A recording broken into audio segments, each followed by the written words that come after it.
you, ma'am, for always leading by example and enabling us to being our best version of ourselves. Every day, we learn more about the science of this global crisis, but what about its impact on the soul? Businesses across the world are now being forced to ask tough questions. What should our business look like? What should it deliver in this new normal? Leaders are also pushed to ask, how do I adapt? What new skills do I need? As Paul Polman, former Unilever chairman, put it, and I quote, never waste a good crisis.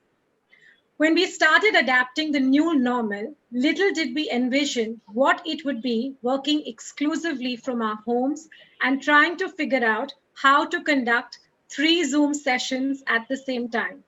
One for our own meeting, one for our spouse or partner's meeting, and one for our child learning at home. It took a pandemic to pause the world. But the larger question is, how will this massive transformation impact the workplace, you, your team, and your organization? COVID-19 is becoming the accelerator for one of the greatest workplace transformations of our lifetime. How we work, exercise, learn, communicate, and of course, where we work will be changed forever. Today's discussion on the spectrum of opportunities in the new normal from the HR perspective will be engaging for sure, as it throws light on how the world is adapting and, more importantly, the skills that you young leaders need to further sharpen to be a part of this new world. I will now ask Ms. Shikachu, Corporate Relations, to introduce you to the panel and kickstart our first panel for the day. Over to you, Shika. Thank you so much, Meena ma'am, and a very good morning and a warm welcome to all our distinguished panelists, industry guests, faculty, and students. We have been transported to the future overnight. Many of the assumptions that our businesses have been built on have been broken. The decision leaders make in the coming months will shape their new normal and determine how they can thrive in the post-COVID-19 world. Today, here we have an amazingly diverse panel, industry leaders who will share their perspectives on the major discontinuity each one of us is dealing with. But it will not be restricted only to that. There are many dimensions of the organizational challenges, both on the talent and the business front. And the panelists here with us today will share their 360-degree perspective on that. To begin with introducing, we have with us Ms. Ramaa Devi, the Executive Business Partner, Google. Ms. Ramaa Devi is the Executive Business Partner of Google Customer Solutions in EPEC, currently based in Singapore. In this role, she partners with the Executive Office to support small and medium businesses to grow their digital presence and advance their businesses. Ramaa is a certified mentor coach and an I Am Remarkable facilitator empowering women and other and underrepresented groups to celebrate their achievements in the workplace and beyond. Prior to joining Google, Ramaa was a corporate relations manager for 2 Financial Times ranked business schools, Indian School of Business and SPGen Global. We're also very happy to welcome Ms. Shilpi Singh, HDFC Sales. Shilpi Singh is a dynamic HR professional who is known to speak her mind as she shoulders huge responsibilities of leading the HR functions at HDFC Sales. With over 11 years of work experience behind her, she has played various roles within HR, ranging from talent management to organizational development and change management, and of course, a critical role in employee relations as well. She is an avid reader across various genres and always leads others by giving her own examples. Very happy to welcome Mr. Himanshu Kapadia, who's the Senior HR Business Partner at a leading global American media and entertainment conglomerate. Mr. Himanshu Kapadia specializes in leading, mentoring, and developing teams which are able to attract and manage best-in-class talent. He partners with stakeholders to create and implement innovative talent strategies by proactively anticipating business cycles and being a true thought partner. As an HR leader, he enables smart people decisions by leveraging business data and external market insights. Also, a very, very warm welcome to Sahil Nayar, our moderator for today. Sahil is the Senior Associate Director, KPMG, an astute professional in the human capitals domain. Sahil is extremely passionate about creating possibilities by working his way through relationships and human psychology. Sahil is a Senior Associate Director with KPMG in India. He addresses their human capital challenges and provides end to end employee lifecycle solutions. Employer branding, culture, and capability are his forte. An avid reader, teaching is his passion. On weekends, you would either find him at a B school sharing his perspective with budding talent, unwinding over some contemporary thought leadership, or finding humans within human beings. Over to you, and a very, very warm welcome to our entire panel. Over to you, Sahil, to take it on from here.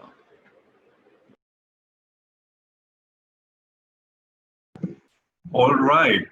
Thank you so much, Shikha. Thank you, Dr. Shahani. Thank you, ISME, SD, Dr. Professor Meena, and the entire gang at ISME. I never knew that what would once be the wonderful place and the small auditorium that we have at One India Bulls would now be a virtual setup.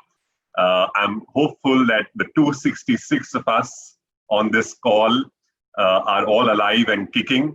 And of course, the HR session is a very, very interesting one, which is going to be on the spectrum of opportunities in the new normal.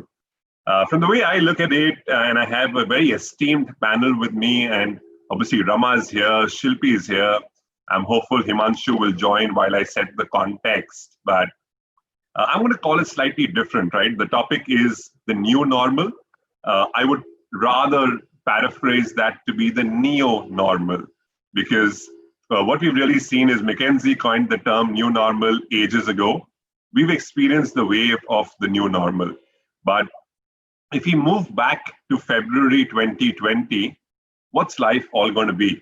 It's going to make no sense. If we go back to the whole lockdown period, is that something that we can sustain? I don't think so.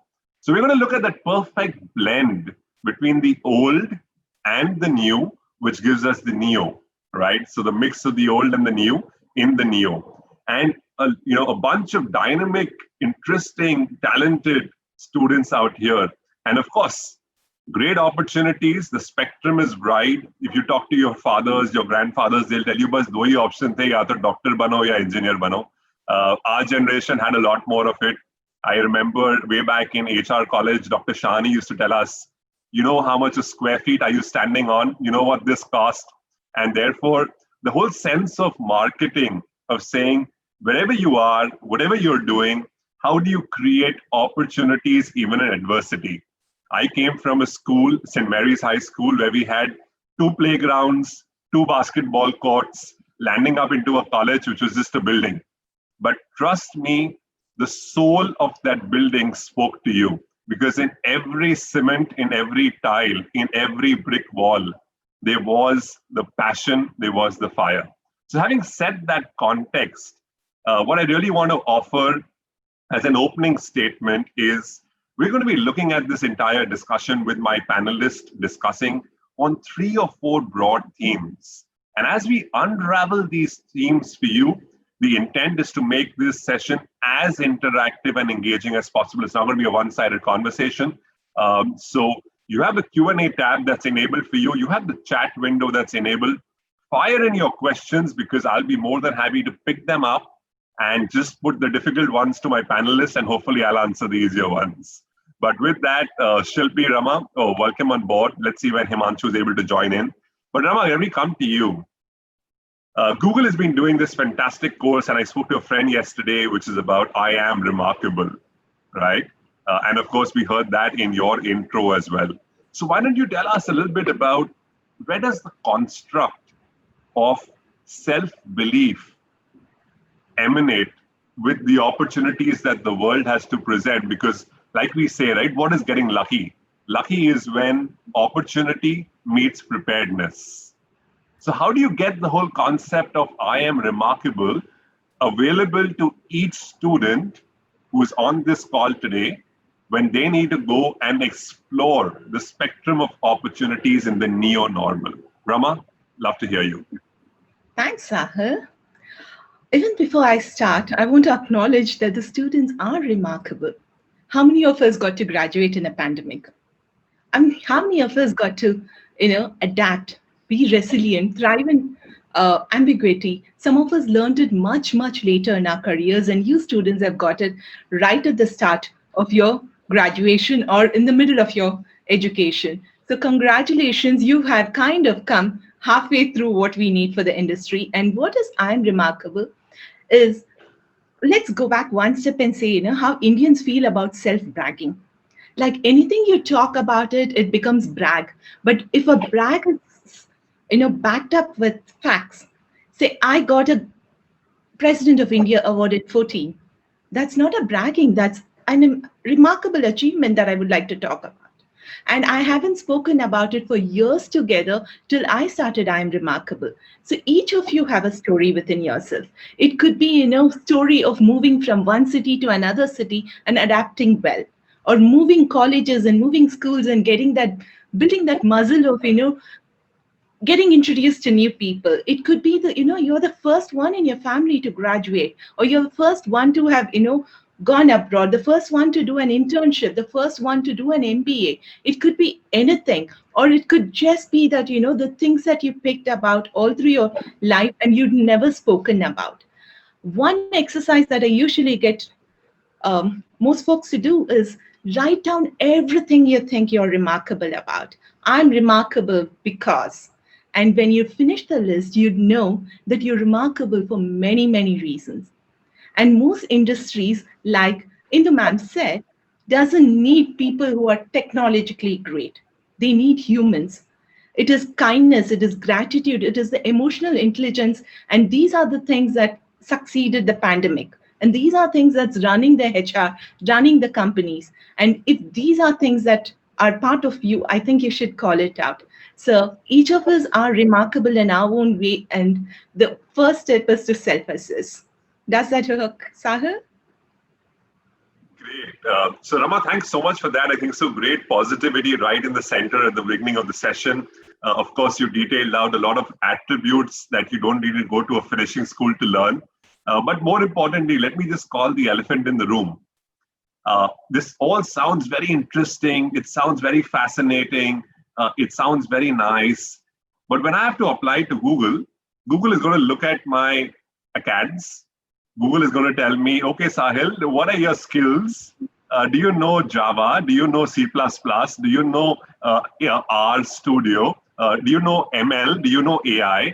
And if you don't, and if I haven't got consistent grades in my 10th and 12th and graduation, you're going to come back and say, oh, Sahil, you're a great guy. But you know what? We have 10,000 people applying to us, and unfortunately, you don't make the mark. So help us marry the two. What you said is brilliant. What we heard was brilliant. But where does the two dots connect? All right. We'll go back to something called googliness. While I don't represent Google right here, but I could speak about my own experience of getting hired and the interview. So this is purely my opinion, and we'll start from that note. There's something called googliness that every interview has. Like your first is, of course, your cognitive ability. That is where your thinking skills, your critical skills. When you talk about MBA students, what do we look at? We look at their fast thinking skills. We look at their critical ability. We look at their logical understanding of a problem. So these are your cognitive abilities. The second step is the RRK. So role related knowledge. And that's where, Sahil had your laundry list of things, you want to apply, you need to be the best. You don't have to be sometimes the best from the campus, or you don't have to come from the best of the campuses. Yes, they have a smoother path, but I graduated from Bangalore University and I'm here. So there are scope, there is this whole thing that you can't get into McKinsey, you can't get into Google, you can't get into Facebook, and then there is a way of getting into it. And one of the interviews is this googliness. What does googliness basically mean? It is respect. The whole Google vision and everything is based about these three things: respect the user, respect the opportunity, and respect each other. You could be a gold medalist, you could be a rocket scientist applying for Google, but if you do not have the basic thing about being approachable, being somebody who is respectful, somebody who can question the status quo, you're not going to make it. So that is going to be one thing. How do you get into Google? How do I get into Google, or how have my friends got into Google? It's basic networking. Indians again, and people like us who are from the older generation, we always felt, networking is something that is how awkward for us to go and speak to somebody just because we need something from them. Unless and until you don't do that and you call it, they fancy terms for it, but then if you genuinely are interested in something, reach out to a Googler, find out the ways to get in, and definitely few of you wouldn't get that rejecting note that, hey, you're great, but then we have 10,000 people, because we look at differences. And a Deloitte study says 80% of the people who get selected are people with some kind of volunteer services, and Google is something which has always thrived on their CSR, their Google serve events. So if you have some of these, at least tick box, I think if people should apply. Fantastic. So Rama, what you're telling us is we should just call you after the panel in case you want to apply to Google. Fantastic. Okay, works well. Let's move to Shilpi. Hey, Himanshu. Himanshu is connecting to his audio. And Himanshu, your name reads Sahil.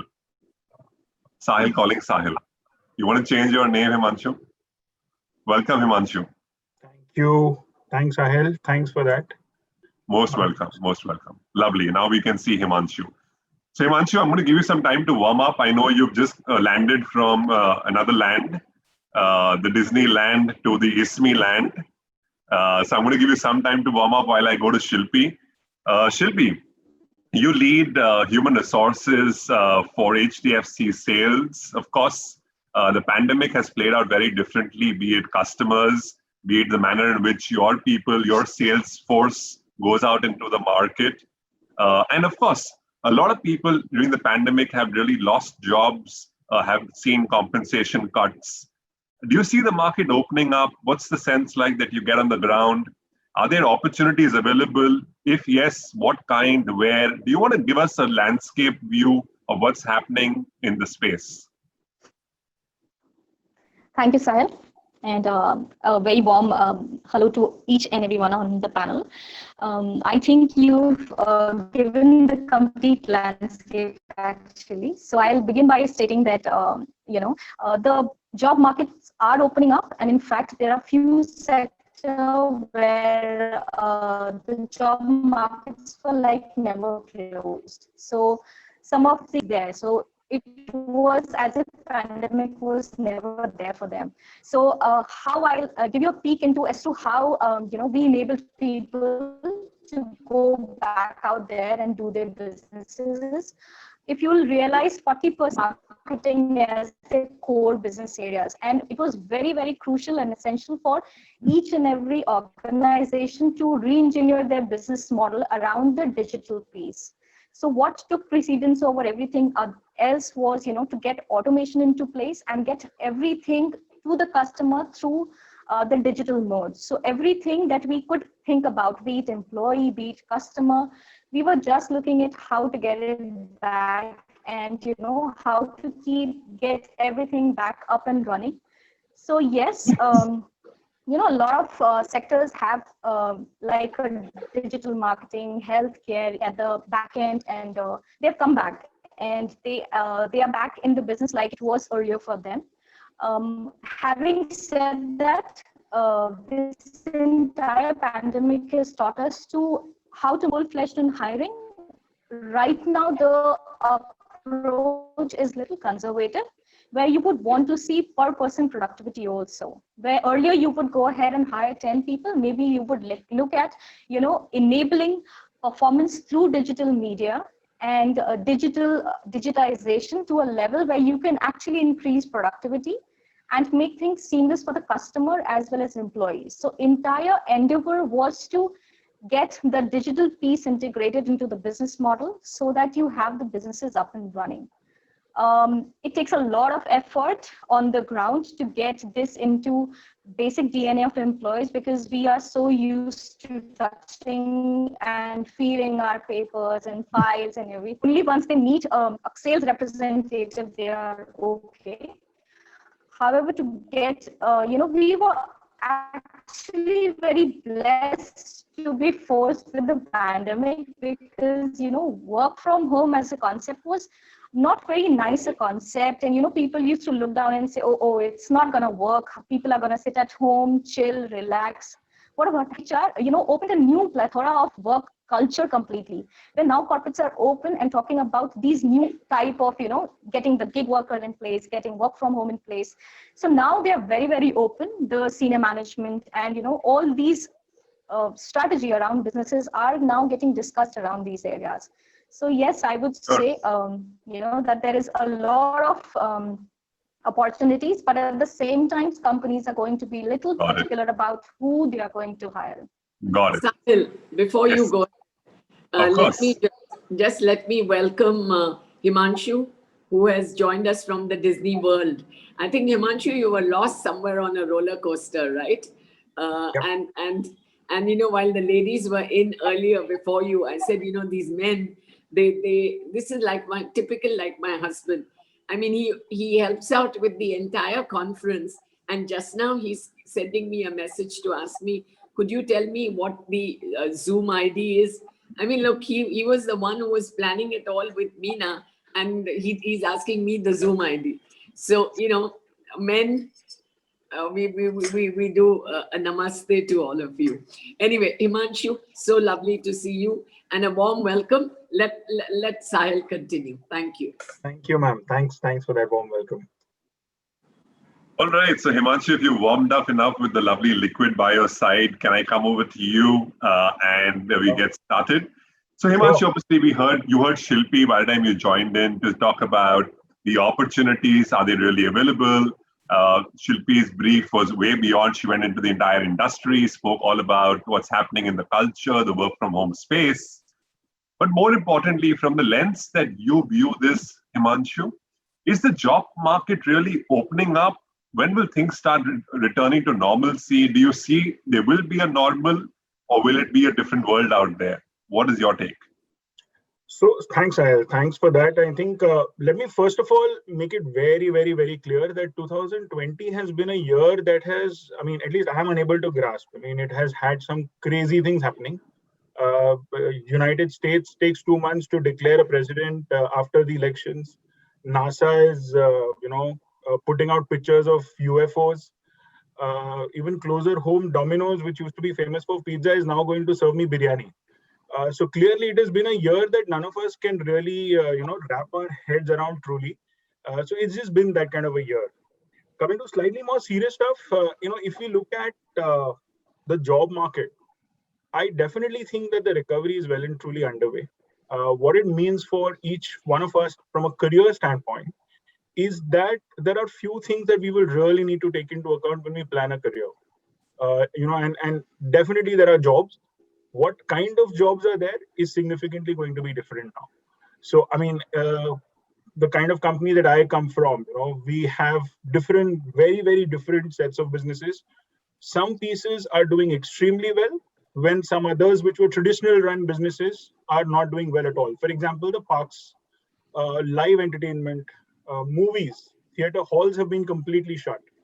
So there are no movies, and to keep a movie buff like myself away from a movie theater for a year, you either have to really make bad movies or you have to be, struck by a black swan event like we are in the midst of. So, whether it is the parks or anything that has physical contact and proximity, and anything that is non-essential is going to take a hit. When our jobs coming back, I think, we really need to reorient ourselves in terms of what kind of jobs. And that's the most important question. Are we going to continue to employ data entry operators, personal assistants? I don't think so. So if I was one of those professions, I would be very, very worried. Am I likely to need a travel agent anytime soon in the future? I don't think so. So I think the nature of jobs is more critical than the quantum of it. And that's something that we really need to be aware of. On the other hand, if I'm a coder, a young student learning coding, if I'm a young student learning design, if I'm a young student learning entrepreneurship, if I'm somebody who's assimilating skills around data science, analytics, would I be excited? Absolutely. If I'm a young professor, would I be absolutely excited in the noble profession of teaching or imparting knowledge? I would be thrilled, because the situation has given me a certain kind of tailwind which was not available to me before.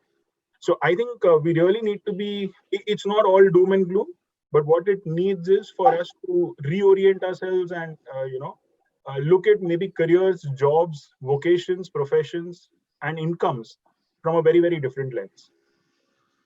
So I think, Himanshu, you've done so much of justice to this question, because you've not just stuck to the question per se, you've given us a great landscape of sources of income, the various avenues through which jobs will recreate themselves or have new jobs coming in, and more importantly, the kind of roles that one should really look out for in the future versus the challenges. So with that, I want to quickly span across to Ramaa. And Ramaa, you've heard Himanshu, of course, he's detailed it very well. But do you really see, while Himanshu spoke more from an academic perspective, whether it be entrepreneurship, design, how will this translate into jobs? So what kind of jobs will be available? Would it be the entrepreneurship kind of jobs? Would it be within entrepreneurship? What kind of jobs? If it's design, what kind of design roles? Anything that you'd like to share to take the conversation a little forward and break it down as well? Yeah. Thanks, Himanshu. That was amazing. Thanks, Sahil. So while I agree with Himanshu that it's not all gloomy, most recessions have taken 4 years to come back, and this is not even a recession because all the government, everybody across the world is trying to work through it. And we have the World Economic Forum saying that about 97 million jobs are going to be created by 2025. So that's good news for a lot of people. So I would just take a very specific take for the MBA students. So what are you good at? You're good at storytelling. When I work for small and medium businesses across APAC, and when pandemic hit, and it hit this side of the world earlier, China markets closed down, Australia closed down, Singapore, Indonesia, Thailand closed down, then slowly Korea and Japan closed down. And when everything closed down, people needed to get back into business, and the only way they could do is digitalization. And it is this digitalization that, we need more people, youngsters, tech savvy folks. We need people who could connect the dots, who could tell a story, who could sell, who could go beyond boundaries and do it. So this group of MBAs, you are at the right place. You know your strategy, you know your critical thinking. You have gone through a pandemic where you're empathetic and you understand the whole business sector of it. So anything with human creativity. I was looking at something, Mercedes, which used to, manufacture F1 race cars, suddenly went into breathing equipments. So we need people who are innovative and creative. So this is the time that you upskill yourself, learn new things, reach out to people, reach out to the world and see what is changing, how business continuity plans and businesses have changed. Like Shilpi mentioned it very well, how things have changed, and then how do you apply what you have learned to real life problems. And once you match these two, I think their scope is really good. Got it. Lovely. Pratham, thank you so much for putting up the first question in the Q&A box. This is a call out to everyone else, 270 people on the call. While conversations are happening, don't park your questions on a notebook, but instead just come onto the Q&A tab and put in your questions. We'll find an opportunity to get our esteemed panelists to answer them as we move along. But Ramaa, as you were really speaking, two thoughts crossed my mind, right? And maybe we'll really peel the onion a little more. If you look at any kind of organization and the pyramid that organizations have, what we're really seeing, and Himanshu touched upon it briefly earlier on to say, business models are changing. The manner in which work is getting done is changing. At the bottom of the pyramid, we see a lot of automation, a lot of efficiency, a lot of effectiveness, a lot of governance with IT or digital as a mindset. Okay, that's at one end of the spectrum. At the other end of the spectrum, we are saying we have all these youngsters raring to go, but they are freshers, right?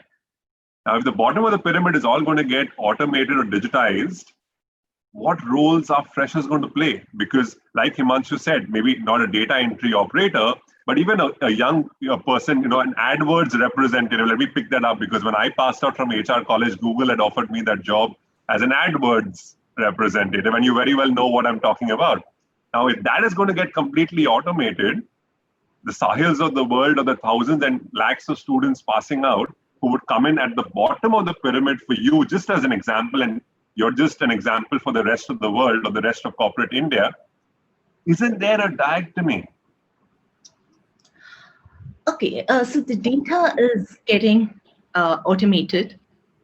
You still need people to read data. The analytics part is still coming from human beings. It is humans who are going to connect with all these SMEs. So AdWords is basically working with small, medium entrepreneurship, the tail end people. So these folks are not going to get connected with, the robots and the VRs. They're still going to need people. And that is where storytelling comes. So how do you interpret data as a human being? And that I don't think any machine can do, because we have something that the machines don't have, and that is, the emotional intelligence of understanding what the market needs and giving customized answers. I'm like, let's go back and look at the chat thing that we all did during the banking stuff. You go ask it, it will give you a laundry list of stuff, or it'll say, I did not understand. Can you please rephrase the question? We Got still it. need people. So what you're saying, Rama, sorry to interrupt, but what you're really saying is roles still exist for freshers. It's just that in the value chain, they'll start doing different kind of work, more intellectual kind of work. Data will be managed by the bots, but freshers will now have an opportunity to do a little bit of insights and a little bit of analytics around that data. Is that what you're saying? And that's a great opportunity. It is that's a beautifully put way. The second thing working on it is cybersecurity. With so much data, privacy becomes an issue. And where does who takes care of cybersecurity? I know we're working on machine intelligence. I know we're talking about automation, but unless and until you feed an unbiased data into the machine intelligence, it's not going to come out well. So that is where humans come. So they places like the nooks and corners of every job that humans still have their way. I mean, even personal assistants and your receptionists, at some point, they're going to be humans. No job is just going away. It's not like a typewriter which is going away. It's just going to be a modern laptop with a keyboard. That's all that is there. So change is going to happen. All of us have gone through the change, and it's still going to continue that way, but humans are still going to be there. Got it. So Himanshu, obviously you spoke about the fact that you're a great movie buff. Disney World is shut, but you have your movie is not happening. The whole thing is moved to OTT. You see a different world out there. Great paradigm, different opportunities. What does this really mean for students who are passing out?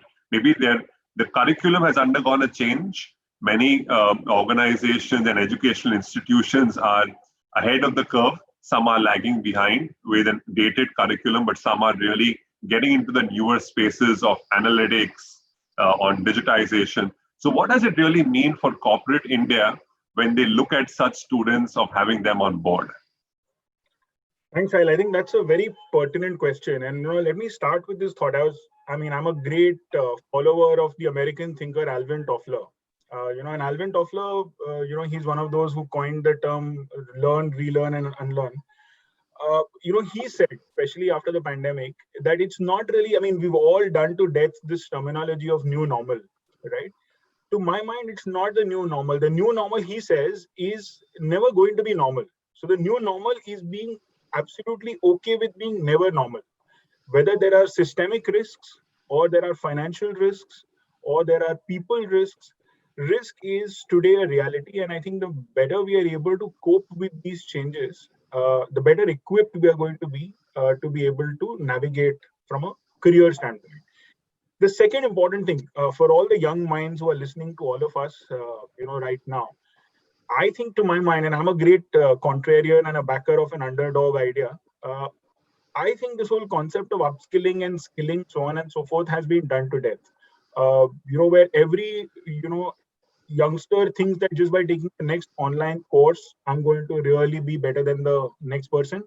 Unfortunate part is that the paradox is the person sitting next to you is also doing the same online course, right? So to my mind, again, another very important line that I came across is that the next, key competency or the next skill that companies are going to look for is copability and not capability. How do you cope with the change? How do you adapt? How nimble are you? How agile are you? Can you work from home? Can you work from anywhere? Can you work 3 days a week from office? Can you work under a new boss? Can you work in a matrix organization? Can you work with teams who are, spread across geographies? And these are the finer nuances that, we really need to be aware of when we are talking to young minds and people who are going to join, corporations or going to start corporations by themselves. So I think it's this whole capability thing that has been overplayed. I think the copability, the resilience, the ability to be able to work through opposing minds. These are skills and competencies that are going to be required even more as and when Sure. we look at the next wave. Got it. Brilliant. I think so, Shilpi, you spoke about this as well, to say with the whole business dynamics changing, work from home as a mindset of culture. Himanshu spoke about resilience. Let's break this down a bit for each one of us on this session. My question is very specific. One, how do you build resilience as a life skill? And two, as an interviewer, how would you assess, is someone resilient, not resilient, adaptable, or like Himanshu puts it, not just competent, but able to cope up as well? I think, Sahil, that's a very beautiful question, and a very it has a lot of challenges that I can see straight away. So what Himanshu is talking about obviously are not skills but mindset. They inherent to each individual, and I think when they are students, when I was going curriculum and around technology, I think one great thing that all these schools, the business schools, all of these schools can do is look at these mindsets. Are you really looking at mindsets of these students? Because to be honest, these are the only two things that worked for everyone in the pandemic, being a job. I think over a period of time, students can be nurtured or can be, through various different interventions, given, various tasks. And, we all have a habit and tendency of, looking at the outcome of a task. Eating is, thing like a succeed or a failure in corporate world, because till the time you don't fail multiple times, you're never going to succeed. So I think it's a lot about the mindset, because ultimately everyone is looking at people who have growth mindset. And that's what's going to take you as an individual, professional, or corporates ahead in respect to everyone else. So getting to the second part of the question, where you say that how do you assess? Interviews have various technique, like a behavioral interview that you conduct for various rounds, and you try and see, engage, and put up situational questions to these students to understand how they have responded in a difficult situation. Are they the ones who would give it up, or are they ones who are like, okay, taking failure, but they have important learnings that they have learned from that? So trust me, interviewers are always looking for questions and answers for that in each and every direct and indirect question. So they may be asking you a direct question, but indirectly they are gauging you on these skill sets, whether you have this mindset or not. So skills, like Himanshu was also saying, it's obviously everyone is getting taught those skills, but mindset, it's the bigger challenge that I see in front of all these B schools and other schools that are teaching students to come in corporate and take up this task. So I think that bigger challenge is when they are young. It is obviously very, they are at an impressionable age, and you can bring about that change. Once you reach a certain level, you would have seen in corporates, some people constantly crib, some people are happy at their workplace. So you would want happy employees rather than the ones who like to crib and cry. I hope I answer, very well put, Shilpi, very well put. Ramaa, let's quickly span across to you. You spoke about the whole concept of networking. So you may have the competence, you may have the skills, but networking is a very important role. So what is your kind of counsel to the group here?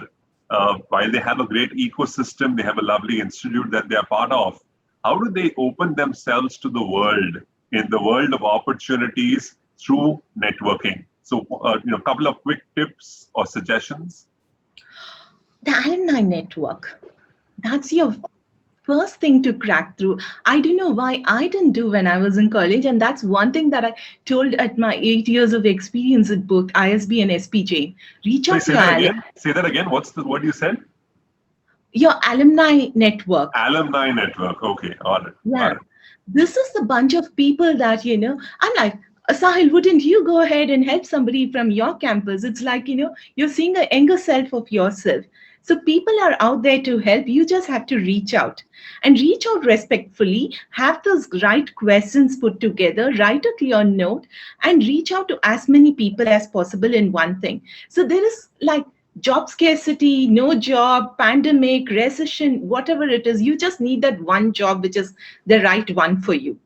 And then go out and spread out, talk to people, understand it, read, have data points, talk about what your passion is and have somebody listen to it and give their fair point of it. All of us could get blind-eyed over things. Even industry experts could get blind-eyed. And that's why CEOs have coaches. And sometimes these coaches are half their age.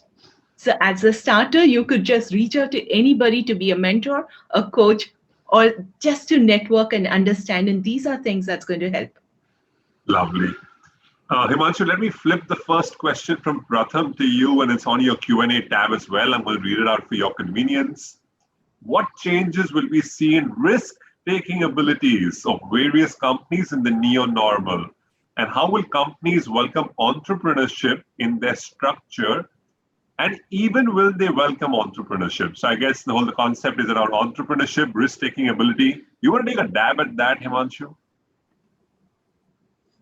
Sure. I think it's a great question. And when I look at entrepreneurship, we must always look at it from two lenses. One is the outside-in entrepreneurship, which means as a company, how keen am I or how open am I to deal with entrepreneurs as partners? And the second one is inside. Right, which is to say how keen as an organization I am to be able to encourage entrepreneurship within my organization. And I think luckily for me, in my experience and as a trend, when I look at trends all around us, I think it's going to be fabulous. Fabulous time for entrepreneurship. Today, increasingly, companies are far more looking at, and please remember this word value. People are looking at value. It doesn't matter what side, for example, and let me give you 3-4 examples. If you're a great social media agency, it doesn't matter whether you employ 500 people or you have 15 people. What matters is how creative your brief to me is, how impactful your outcomes for me are, right? And if I'm a CMO or a chief marketing officer and you're coming to me with a fabulous pitch, I think there are companies. I know of friends who started off digital agencies and are doing really well, managing really big accounts. So that's the kind of encouragement to entrepreneurship. On the inside, for example, there are multiple conglomerates today, business houses, which are perceived and viewed as very, very traditional, but they have actually landed up incubating phenomenal business models inside their organization. For instance, let's take an example of Mahindra & Mahindra in India. It's a company we associate with automobiles, with tractors and with financial services, traditional businesses. But, little do we know that the company First Cry, which actually is about baby products, is actually a Mahindra & Mahindra venture. Or look at the Godrej Group, the kind of ventures that they're incubating in-house. So I'm saying increasingly there is this, awareness and seriousness about incubating disruptive ventures inside and also supporting ventures who are entrepreneurial ventures from the outside. So whenever we look at entrepreneurship and corporates, we must look at this lens. Got it. Very well answered, Himanshu. I'm going to flip the next one also quickly to you because Sharmeen has directed that one to say, you spoke about cope ability. What do you think we need to go back to our roots and focus more on basic aspects like having execution-oriented skills, people skills, getting attitude, time management, and more importantly, how can we cultivate an attitude of taking initiative and getting work done? And this is so critical to all of us, right? When you and I go and hire, we typically look for this in a very subtle manner, but how do we really cultivate that attitude, which is more important? I think it's a fabulous question. It's a lengthy one, but more importantly, you've answered half the question yourself. Firstly, thank you for asking that question because typically capability means nothing but flexibility or the agility.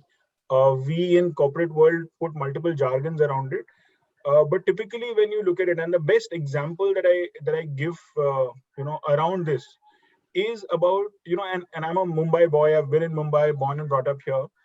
If some of us have actually boarded the local trains in Mumbai, and especially if you've realized, unfortunately, let me admit, I've never traveled by a ladies compartment. But if you look at the ladies compartment in a Mumbai local train, you will see these vendors who come and sell knickknacks. I think that's the best example of agility, flexibility, target audience awareness, all of that. We can jargonize it to death. You look at what they're selling. They're selling stuff which is not going to need too much of inspection or decision making to be able to purchase. They're selling stuff which is basic needs of people. They have 100% target audience because they're in a ladies compartment of a local. They will price those goods in exactly the same denominations in which the currency is available. So the stuff will be priced at 5 rupees, 10 rupees, 15 rupees, so on and so forth, so that you don't take too much time in exchanging currency. And they will actually operate for 2 or 3 stations, which is about 8 to 10 minutes time span, and then they're out. I think that is just simple agility. That is just simple awareness, and that's what we will need to inculcate when we talk of capability. Imagine a situation where all the odds are stacked against you. Initiative, uh, flexibility, can-do attitude, resilience, I think are your 4 and 5 key secret sauces with which you will be able to nail this one. So Himanshu, from all that you said, I had only 2 takeaways. One was the sheer fact that you felt unfortunate of not being part of a ladies' compartment. You should definitely go into one. And the second is, without getting into a ladies' compartment, you know exactly the entire process. So which means you've done a complete value chain on the entire process. When the person enters, how much time the person spends, what do they sell, at what price they point they send, which is actually so interesting, Himanshu, because you don't need to be in the space to know what happens in that space. And I think that's a fantastic takeaway. Sahil, sorry to interrupt you. I never would have otherwise. The most important competency, which may have perhaps involuntarily been exhibited through what I just said, is observation. When you actually get time to spend during in a shop floor, in a manufacturing unit, or in a corporate environment, how much you absorb and imbibe is eventually most important. You don't have to technically travel by a ladies compartment. You can be in an adjoining one and you can still see what's happening there. That's exactly what I said, right? Even if you're not in there, but you so beautifully know what happened, which is brilliant. We have a lot of students that have come on board as panelists. I'm sure they have a lot of interesting questions that they want to ask live. So Hina Shah, let's start with you. Why don't you unmute yourself? Tell us who is your question directed to, and go ahead and fire your question. Hi to everyone. Good morning, good afternoon. So my question is directed to Ms. Shilpi. So, with advancements in finance and how finance is just evolving over time, what are the skills you think one should possess, apart from the knowledge, the basic ABC knowledge we have about finance? So, hi, Hina. I think, though you're talking about having the basics and ABCs of finance, the skill sets that you're talking about for finance would obviously, the first precedence would be of that of decision making and analytical skill, because it's a very, very, very core and crucial function of any organization. Having said that, other skills such as being resilient, being agile, it's a given right now looking at the pandemic. Everyone is talking about new normal. I think disruption and innovation is the new normal. So people and businesses are going to change. We don't know how entire vaccine, after the implementation of vaccine, how the landscape for work is going to change. We are not really sure. But if you really ask me, innovation, design thinking, and analytical skills, I would say analytical skills are the foremost when you're talking about finance, because and your ability to have that vision that you can foresee a lot of things that you have to put in place or put in structure for an organization. Okay, thank you so much. All right, Hina, I hope your question has got answered there, right? It is. Thanks. Okay, Gaurav, let's move to you. We're moving to the last segment, and the countdown has started for this panel discussion to come to an end. But the last segment, and Gaurav, very quickly, who is your question to? What's your question? And be a panelist. Let's make this very rapid fire. So 30 seconds for your answer for Gaurav's question. Gaurav, over to you. Thank you, sir. Good afternoon, all. My question is directed to Ms. Ramaa. Ma'am, according to you, what are the best practices to have a smooth work-life balance in the times of COVID where work from home has become the new normal? All right, quick 30 seconds, setting your boundaries. How do you set it? Self-assessment, start, stop, continue, and self-assessment and communicating it back to your managers.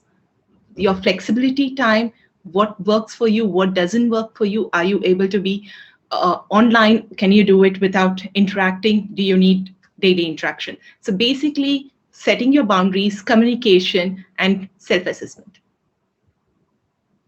Thank you, ma'am. Thank you. Okay, let's move to Nishita.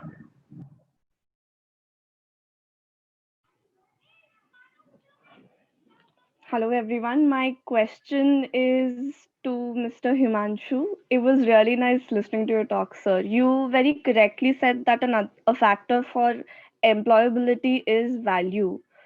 So as a digital media and advertising student, there is a sharp rise in digital media in the recent times. What specific skills would you suggest my classmates and I develop to be better and more effective employees in the near future?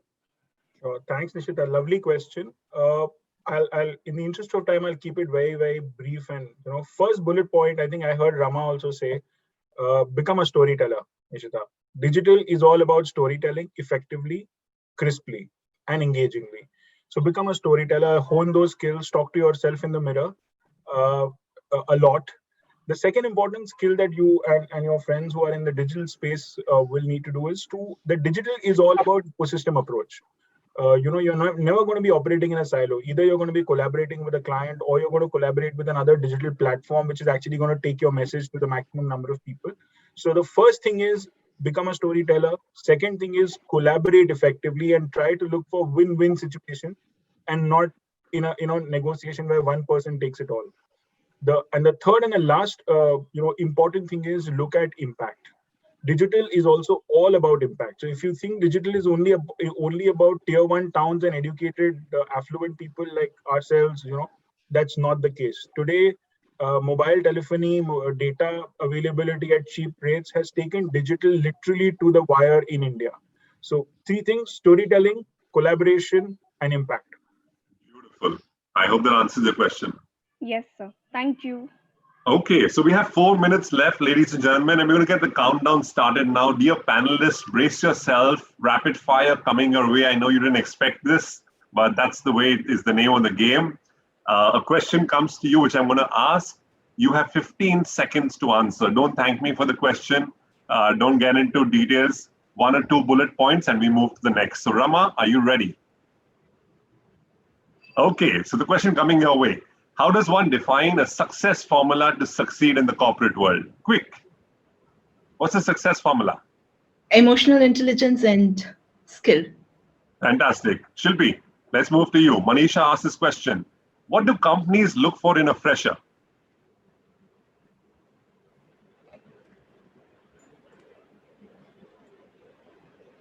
Shilpi, you're on mute. You're on mute, Shilpi. I think we've been all talking about value. So we look at what value this person, other than, the other run-of-the-mill students are going to bring to us. All right, lovely. Himanshu, unmute yourself. How do we make ourselves pandemic-proof? Pandemic-proof, first bullet point, be slightly better than what you were before pandemic. If you are the same, you will probably land up being the same after the pandemic. Don't blame the pandemic for becoming redundant. So that's the first important thing. Second thing is reevaluate your options and priorities. Got it. Shilpi, back to you again. How do you convince people to buy products that your organization sells during the pandemic? So thankfully, what we sell are home loans. And during this pandemic, the two sectors that were really on boom were automobile and houses, because people realized that home was the best place to be. So it was very easy for us, and we did not have to push it that much. Okay, lovely. Rama, let's span back to you. Will work from home become a permanent fixture in the Indian context? It will. It will. That's a straightforward answer. Shilpi, do you agree? Do you disagree?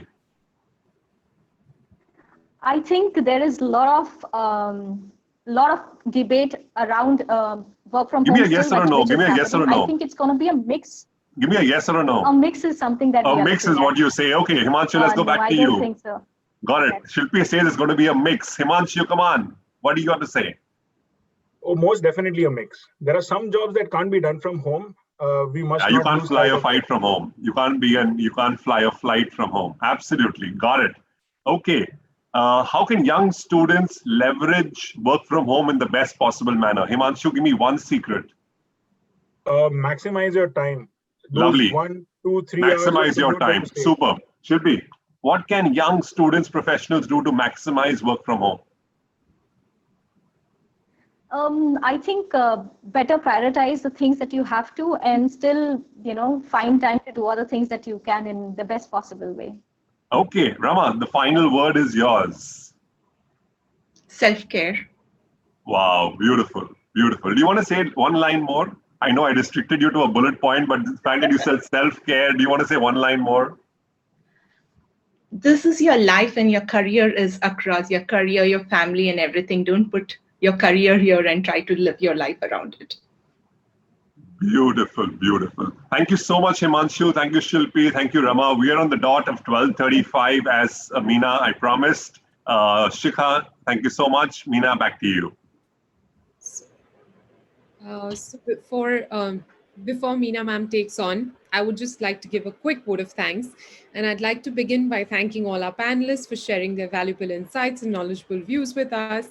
I would also like to take this opportunity to highlight the important points shared by you, just as a recap. So Ms. Ramaa Devi, you said being resilient and thriving in ambiguity. Each one of us are remarkable in our own ways, and the first test is to self-access. Thinking skills, critical abilities, logical understanding of problems is of utmost importance, and the skills required. Storytelling, again, a very, very important skill. Being innovative and creative, upskill yourself and learn new things and apply it to the real life problems. You also spoke about the importance of alumni network. I hope all you students are listening to that. Ms. Shilpi Singh, you spoke about getting the digital piece integrated and how to learn to interpret data. Very important on that part of it. The roles still exist for freshers, and they will now have the opportunity to have insights and do analysis of the data for your company as well. You also highlighted and very importantly spoke about cybersecurity. Mr. Himanshu Kapadia, 2020 has definitely been a crazy year for all of us, and we agree with you on that. We're happy to get your take on the pandemic. The recovery is on its way. Jobs are available, but organizations will now need to reorient themselves on what kind of jobs to offer. The nature of the jobs have become more critical. All you coders, designers, entrepreneurs, you should be very excited and take up this opportunity of the time. You spoke about the 3 points, that is being a storyteller, collaborating effectively, and look at the impact. Sahil, what to say about you? You were amazing. Your amazing questions and witty comments has made this a very lively webinar. Thank you for sharing your views with us. This has added immense value to the session, and we appreciate you taking your time out and sharing your experiences with us. Thank you so much, all of you, for your inputs and views. We look forward to inviting you to our campus very soon. A special thank you to our enthusiastic students for joining the session today and being a great audience. Please stay safe.